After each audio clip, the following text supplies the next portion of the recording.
Dobrý deň. Na boku, aby ste ma videli, počujete ma, dúfam, dobre. Takže moje meno je Bohuš Lenghart, som zo Združenia Slovensko-Českého striedavá starostlivosť o deti. Ďakujem veľmi pekne za možnosť predniesť tento príspevok. Aj vám ďakujem za to, že ste prejavili záujem a prišli ste sem dnes.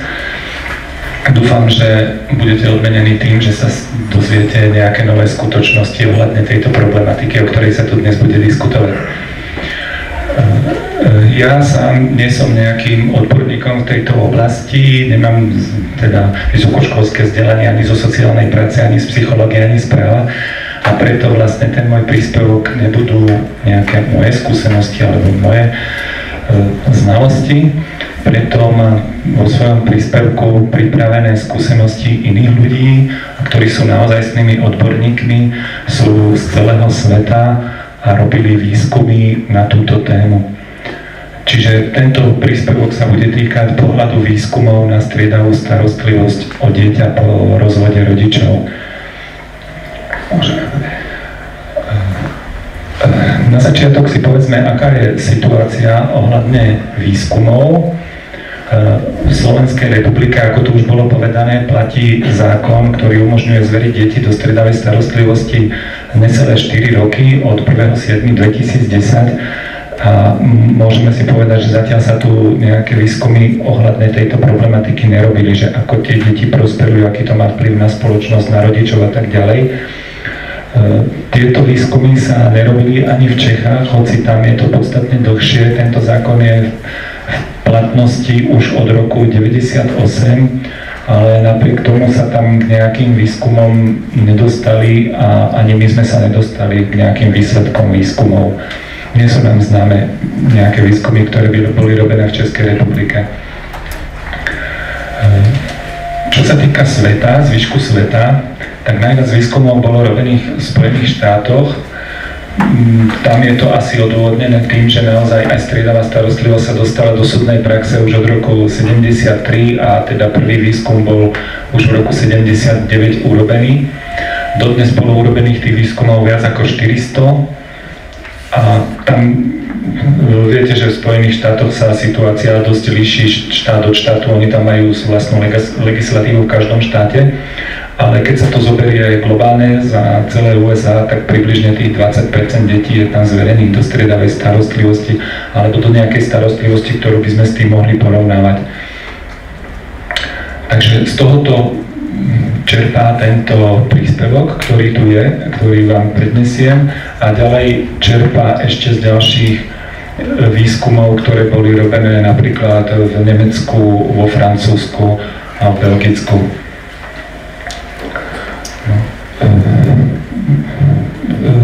Tu vidíte, ako je striedavá starostlivosť nazývaná v zahraničnej literatúre alebo teda v iných jazykoch, pretože je tu teda angličtina, nemčina a francúzština, pretože v tých iných krajinách častokrát nejde priamo o striedavú starostlivosť, ale oni hovoria napríklad vo Francúzsku o striedavom bydlisku dieťaťa alebo o dvojitom bydlisku dieťaťa a tak. Takže pokiaľ máte záujem vyhľadať si nejakú literatúru alebo nejaké príspevky, tak na základe týchto názvov je to možné vyhľadať v zahraničnej literatúre. Skúsme si prejsť najprv, aké negatíva striedavej starostlivosti zistili výskumy, ktoré sme my skúmali. Tak určite Nejran z roku 2001 spomína administratívnu a finančnú náročnosť, čo je asi aj každému zrejmé, že keď jednoducho je dieťa zverené obom rodičom a musí striedať bydlisko, prípadne ešte tu uvediem aj takú alternatívu, na ktorú niektorí ľudia ani nemyslia, že jednoducho nie vždy musí dieťa striedať to bydlisko. Tam je možné urobiť aj takú variantu, ktorá sa na Slovensku, aspoň som ani nepočul, že by bola použitá, že dieťa býva v jednom bydlisku a striedajú sa pri ňom rodičia. Ešte aj to je alternatíva, ktorá sa v zahraničí niekedy používa, na Slovensku som zatiaľ o tom nepočul. ale určite je to v každom prípade, či je to ten jeden prípad, že dieťa strieda bydliska, alebo je to prípad, že rodičia sa striedajú pri dieťati, tak je to náročné administratívne aj finančne, to treba priznať. Ďalej, Watson z roku 81 píše, že u menšiny detí sa vyskytla určitá miera malých počiatočných obťaží, keď sa prispôsobovali tým požiadavkám striedavej výchovy. No, len on zároveň teda dodáva, že percento týchto detí, u ktorých sa to vyskytlo a závažnosť ich problémov neboli nikdy horšie, alebo niekedy boli aj lepšie ako v prípadoch, keď sa staral o dieťa len jeden z rodičov. Potom zaujímavé skúsenosti priniesol český psycholog z roku 2006, aj keď on, ako som hovoril, že v Čechách sa nerobili priame výskumy, on to má z ďalšej zahraničnej literatúry, zase je to sprostredkované, hej, že zo žiadnych doterajších výskumov nemožno usúdiť, že by striedavá starostlivosť bola pre deti záťažou. Že tá záťaž tam je proste toho technicko-organizačného charakteru, administratívna a tak, ale nie priamo na nejaké to správanie tých detí a tak ďalej. Tie ťažkosti technicko-organizačného charakteru sú pre deti len vonkajšie okolnosti, hej, pri ktorých tá podstatná záležitosť, o ktorú tu ide, a to je vzťah s rodičom, tak táto podstatná záležitosť tu zostáva zachovaná a nezmenená. A práve ešte väčšou záťažou podľa Tilla by bolo, keby deti stratili alebo významne bol obmedzený ten vzťah s rodičom, pretože by sme chceli ich odbremeniť od nejakého presúvania alebo od nejakých takých záležitostí technických. Ten vzťah s rodičom je podľa neho prednejší ako tieto technické záležitosti.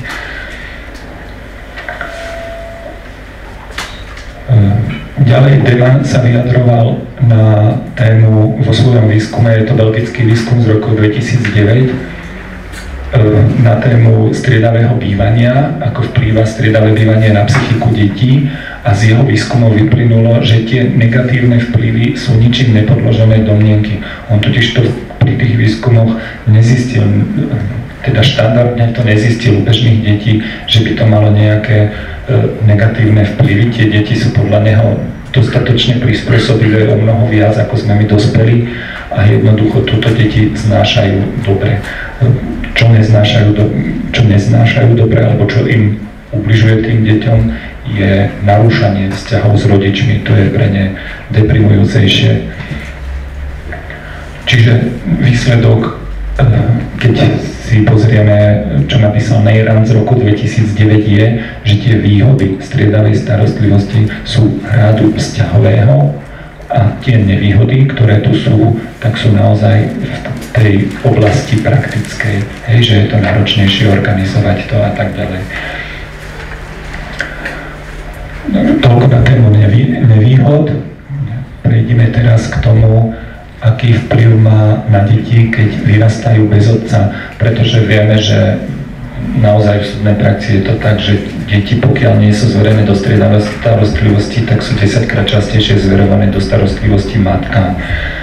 Takže o mnoho viac tých detí prichádza o otca, ako prichádza o matku, takže preto sa tu hovorí, aj vo svete sa to tak skúma, nie je to len slovenská prax, je to celosvetová prax, preto sa skúma, ako deti, aký vplyv má na deti, keď vyrastajú bez otca. No a na toto robili zaujímavú štatistiku na americkom ministerstve zdravotníctva a sociálnych služieb. Tie slovenské a české údaje v tejto oblasti sledované zatiaľ nemáme. A podľa Tilla, ktorý toto prevzal z amerických štatistík, tak ako vidíte, že tie následky pre deti sú naozaj doslova zdrvujúce. Že tam je 5-krát väčšia pravdepodobnosť, že spáchajú samovraždu, 9-krát väčšia pravdepodobnosť, že skončia v prevýchovnom domove a tak ďalej. Jednoducho vo všetkých týchto oblastiach sú tie deti znevýhodnené, pokiaľ vyrastajú bez otca. Je to samozrejme všeobecné, musí sa to týkať konkrétneho tohoto dieťaťa, kde to dieťa je, dajme tomu, týrané otcom, ale toto sú štatistiky všeobecné. Hej. Až prichádza to po tú katastrofálnu pravdepodobnosť, že 32 krát majú tie deti väčšiu pravdepodobnosť, že utečú z domova. 32 krát väčšia pravdepodobnosť, to je proste neporovnateľné, hej, s tým, ako deti vyrastajúce s otcom a deti vyrastajúce bez otca. 32 krát väčšia pravdepodobnosť, to je naozaj neporovnateľné.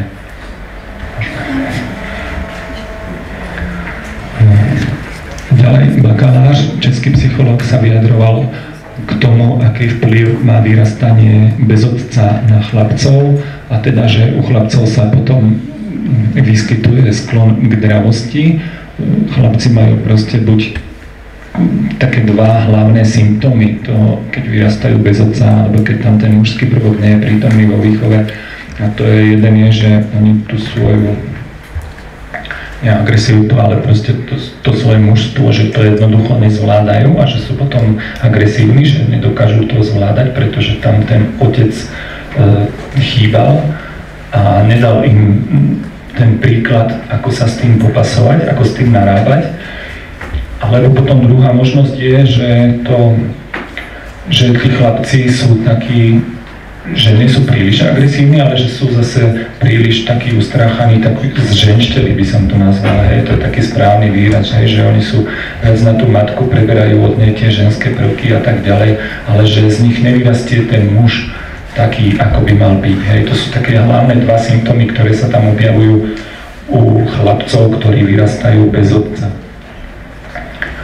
A prichádza tam potom aj k poruchám sebahodnotenia alebo problémom nájsť si v dospelosti vhodného partnera, ktoré sú už len výsledkom toho, o čom som tu hovoril, hej, že keď je ten proste chlapec príliš agresívny, tak je jasné, že on možno nadviaže nejakú znalosť, ale potom často sa to rozpadáva, pretože to s ním nikto nevydrží a zase keď je nejaký zženštelý, tak tie dievčatá, ženy si hľadajú mužov, proste oni chcú mužov a takýto tiež nemá veľmi veľkú šancu a preto mávajú problémy si v dospelosti nájsť vhodného partnera, teda podľa bakaláža.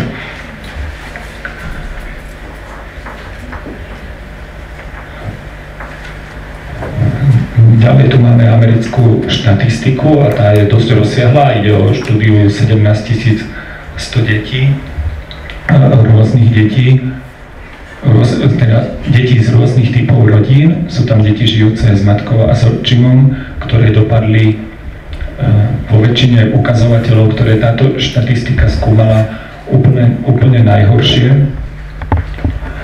A toto je také varovanie, hej, pred tým, že jednoducho tá biologická väzba prirodzená, ktorú nám príroda dala každému tomu rodičovi a každému dieťaťu, je tu veľmi dôležitá a často sa v tej súdnej praxi nedostatočne na ňu prihliada. Jednoducho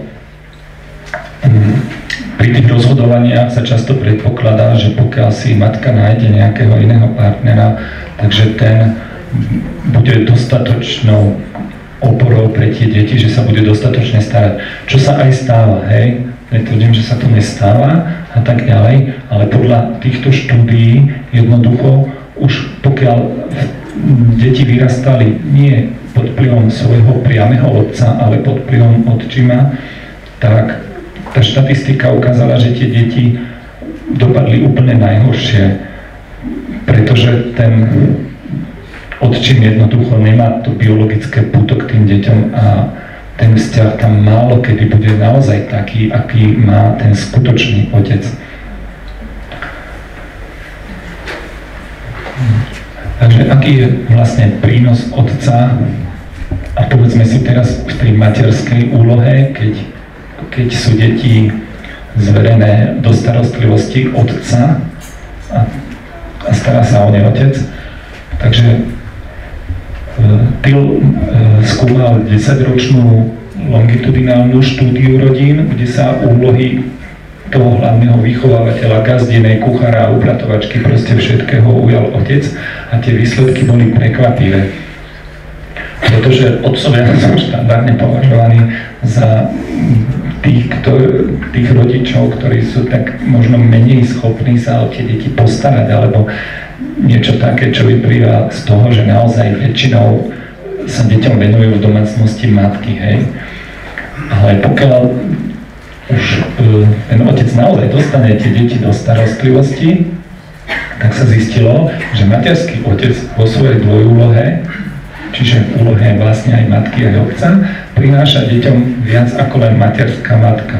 Že tie deti napríklad pri vzťahoch s vrstovníkmi, keď oni obvykle, deti sa zvyknú kamarátiť viac s kamarátmi zo svojho pohlavia, hej? Dievčatá s dievčatami a chlapci chlapcami. Ale pokiaľ boli deti vychovávané primárne otcom, tak sa zistilo, že oni sa viac priatelia aj s kamarátmi z druhého pohlavia. Jednoducho, že tá pohlavná polarizácia je tam okrajová pri vytváraní tých vzťahov a priateľstiev.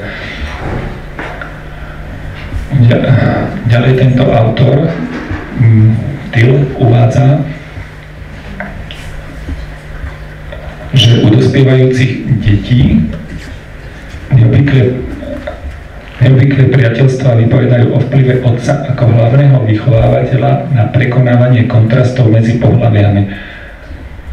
A to je to, čo sme hovorili v tej predchádzajúcej vete, ale on k tomu dodáva, že toto je tá hlavná príčina rozvodov vôbec, že tie kontrasty medzi pohlaviami sú najväčšou príčinou rozvodov a preto tento vplyv otca, ktorý bol zistený výskumom, že u tých detí, ktoré boli pod vplyvom starostlivosti otca, u nich je pohlavná polarizácia len okrajová, takže je to vlastne pre tie deti veľmi dobre, pretože sú pripravené lepšie do života, keďže nemajú taký predpoklad k rozvodu, dokážu lepšie prekonávať tie rozdiely medzi pohlaviami.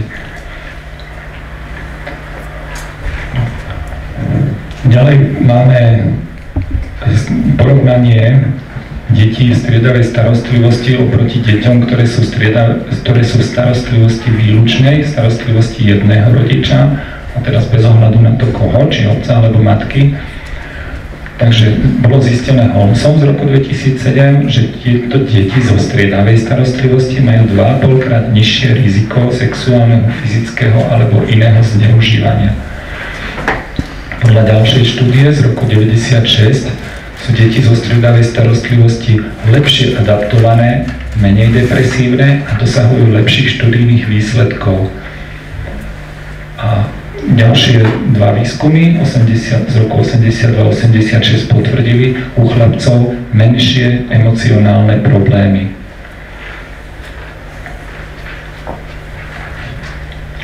Na tomto slade máme pomerne čerstvú informáciu a tá je priamo z tohto roku. Týka sa striedavého bývania pre deti do 4 rokov. Toto bývanie alebo celkovo striedavá starostlivosť pre tie deti mladšie ako 4 roky sa zatiaľ považuje za takú nevhodnú, alebo proste odborníci to zvažujú, že či naozaj u tých malých detí, ktoré potrebujú si udržiavať tú primárnu väzbu na rodiča, že či je vhodná striedavá starostlivosť a presúvanie. No a tu máme taký čerstvý výskum, ale toto ani nie je jeden výskum, toto je zhodnotenie mnohých výskumov. Na tomto sa zhodlo viac ako 100, myslím, že tam bolo 110 a vrátane psychologa amerického Varšaka 111 odborníkov, ktorí sa zhodli na tom, že za normálnych okolností dôkazy podporujú striedavé bývanie aj pre deti do 4 rokov veku, pokiaľ ich rodičia žijú oddelené od seba. A toto je naozaj, bolo to zverejnené len v tomto roku na webe Americkej psychologickej asociácie. Tam je prístupný aj vlastne celý materiál k tejto téme a psychológ Haben sa k tomu vyjadril, že 10 ročia výskumov v sociálnej oblasti priniesli narastajúci konsenzus, že deťom, ktorých rodičia žijú oddelene, prináša významné prínosy, ak sa o ne rodičia starajú rovnomerne. Toto potvrdili viaceré štúdie a metaštúdie, to už nám je dnes jasné. Ale teraz máme konečne spoločnú správu, podpísanú viac ako 100 výskumníkmi a lekármi, ktorá potvrdzuje toto zistenie ohľadne malých detí. To sú prípady, na ktoré oponenti často sústredili svoje útoky proti spoločnej starostlivosti. Ide o tie malé deti, hej, ešte raz hovorím, to sú deti do 4 rokov veku, kde sa o tom naozaj doteraz dosť pochybovalo, že či je tam tá striedavá starostlivosť hodná alebo nie.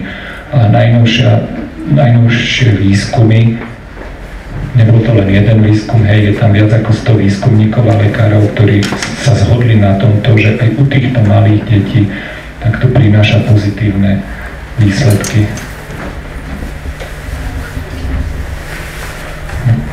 Balserman z roku 2002 si dal veľa práce s tým, že zanalizoval 33 reprezentatívnych štúdií ohľadne striedavej starostlivosti, urobil takú metaanalýzu a zosumarizoval 33 výskumov, ktoré zahrňali celkom 1846 detí v starostlivosti len jedného rodiča a 814 detí v spoločnej starostlivosti. A ešte k tomu porovnával aj ďalšie deti, ktoré boli v úplných rodinách, ktoré neboli z rozvedených rodín. A v tej vzorke sú deti vo veku od 6 mesiacov v dobe rozvodu a sledovaná doba, po ktorú boli tie deti sledované, bola 2 až 5 rokov. 4/5 z týchto výskumov bolo vedených ženami a teda skúmalo sa používalo sa 40 psychologických a lekárskych metód, používali sa tam aj hodnotenia rodičov a učiteľov a vyhodnocovalo sa celkom 140 ukazovateľov aj telesného, aj duševného zdravia a ďalej tých rodinných vzťahov, adaptácie, emočnej adaptácie, školských výsledkov a tak ďalej. No a čo sa zistilo, bolo, že deti v tej spoločnej alebo striedavej starostlivosti oboch rodičov sú významne lepšie adaptované vo všetkých ukazovateľoch. Hej, v priemere zase, isté môže tam byť nejaké dieťa, ktoré sa nezadaptovalo, hovoríme o všeobecných výsledkoch. A boli lepšie adaptované aj čo sa týka telesného, aj duševného zdravia, aj rodinných vzťahov, aj tej emočnej adaptácie, behaviorálnej adaptácie, majú vyššiu sebaúctu ako deti v starostlivosti jedného rodiča. Dokonca Balserman zistil, že tá adaptácia detí v striedavej alebo spoločnej starostlivosti oboch rodičov sa nelíši od toho, aké výsledky dosiahli tie deti v úplných rodinách, čo je až prekvapujúce.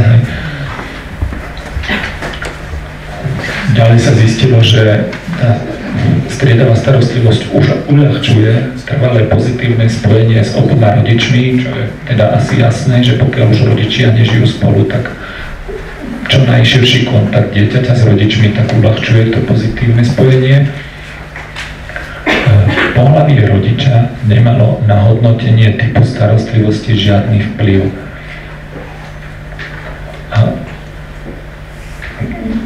toto je ďalšia zaujímavá vec, ktorá bola zistená, že skupina matiek, ktoré pri rozvode žiadali deti do svojej starostlivosti, tak následne významne podporila prosperitu detí, ktoré boli zverené do striedavej starostlivosti.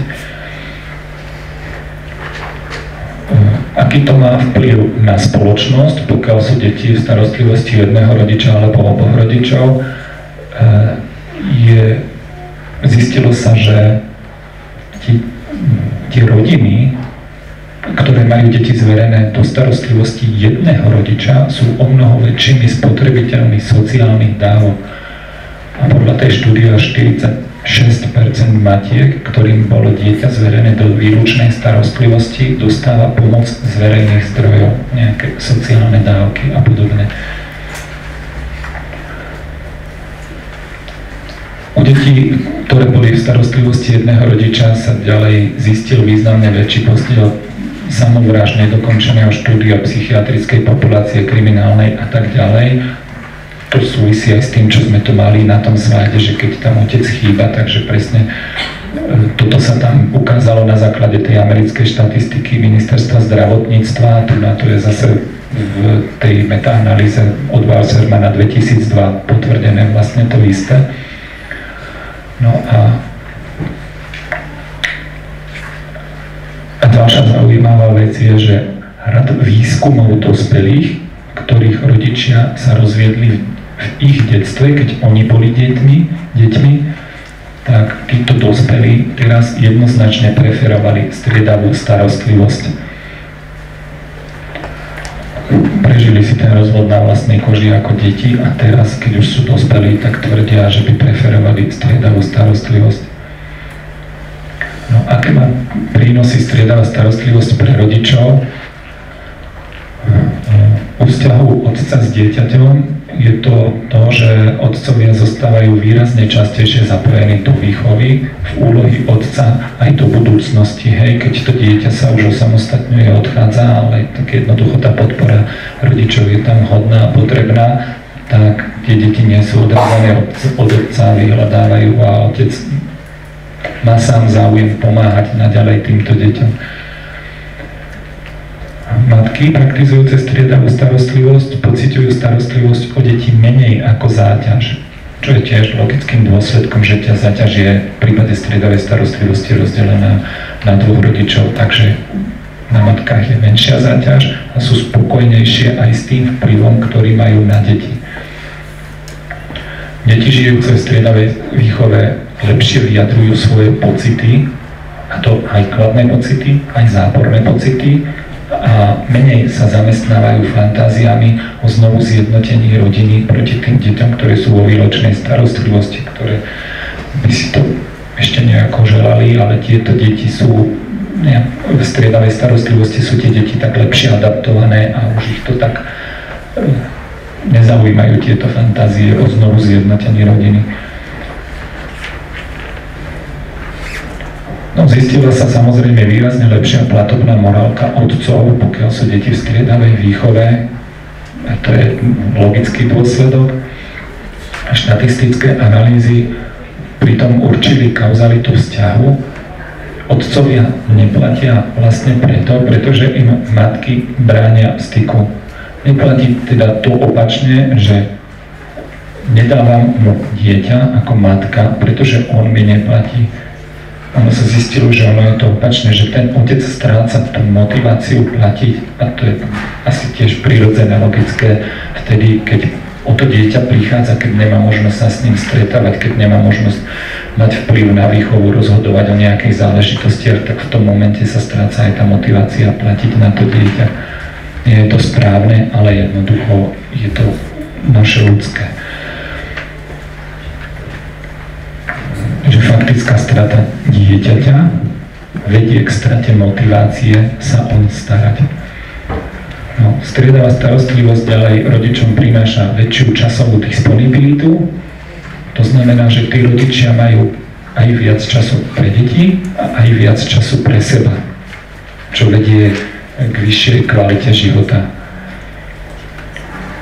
A podľa Warshaka ešte z roku 1996 častejšie nariaďovanie striedavej výchovy vedie k prevencii rozvodovosti.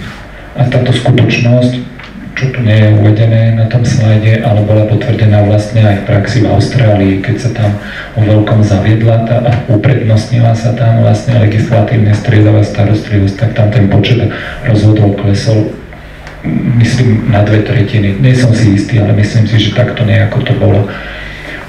Že počet žiadostí o rozvody, keď zaviedli preferenciu striedavej starostlivosti po rozvode rodičov. Čiže toto zistenie Warshaka bolo o možno 10 rokov neskôr potvrdené v Austrálii. Ako je to, pokiaľ je striedavá starostlivosť nariadená proti vôli niektorého z rodičov? Ilfeld ešte z roku 82, a to si musíme uvedomiť, že dnes máme rok 2014, čiže ide o 32 rokov naspäť, už vtedy tvrdil, že aj keď je striedavá starostlivosť rodičom vnútená proti ich vôli, nebude ani častejšie a v najhoršom prípade ani vážnejšie na škodu, ako je výlučná starostlivosť. A v niektorých prípadoch prinesie rodičom dokonca aj nečakane pozitívnu skúsenosť so starostlivosťou o dieťa. Hej, oni ju najprv odmietajú, ale keď zistia, o čom to je, že naozaj majú viac času na seba, majú aj viac času na deti, ale jednoducho môžu sa kvalitnejšie deťom venovať, pretože tie svoje veci si vybavia vtedy, keď to dieťa nemajú, tak to jednoducho naozaj prináša kvalitu do života. A kvalitu do života celej tej bývalej rodiny, jedného rodiča, druhého rodiča aj dieťaťa. No a aké má prínosy striedavá starostlivosť pre štát a justíciu? Podľa Demana z roku 2009 je tu menšia záťaž súdov, pretože rodičia, ktorí majú dieťa v striedavej starostlivosti, sú oveľa spokojnejší, majú medzi sebou o mnoho menej konfliktov a tým pádom sa obracajú výrazne zriedkavejšie na súd. A potreba poradenstva, čiže nie len samotných súdnych sporov, ale aj vyťaženie tej napríklad u nás sociálno-právnej ochrany detí, psychológov a rodinných poradní a tak ďalej, u rodičov so striedavou starostlivosťou je oproti rodičom s výhradnou starostlivosťou výrazne nižšia.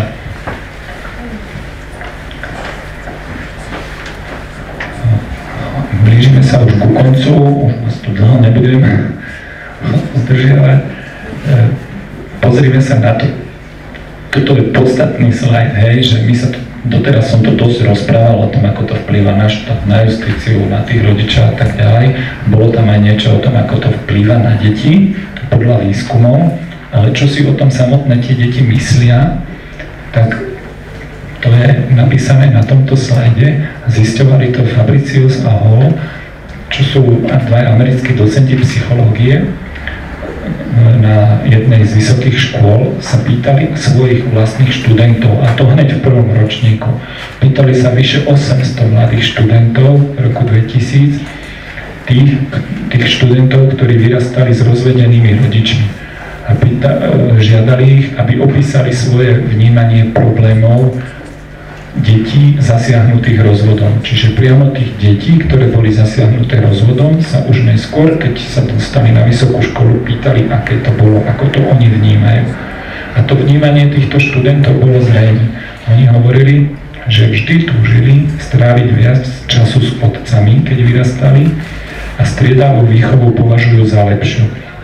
A tú striedavú výchovu považujú za lepšiu až 93% tých, ktorí v tej striedavej starostlivosti naozaj vyrastali, ktorí si ju mali možnosť zažiť, a 70% z tých, ktorí ju nezažili, ktorí boli vo výlučnej starostlivosti jedného rodiča, ale napriek tomu 70% z nich sa vyjadrilo, že už keď nastúpili na vysokú školu, čiže už keď mali nejaké tie skúsenosti, vedomosti, tak sa vyjadrili, že radšej by vyrastali v tej striedavej starostlivosti.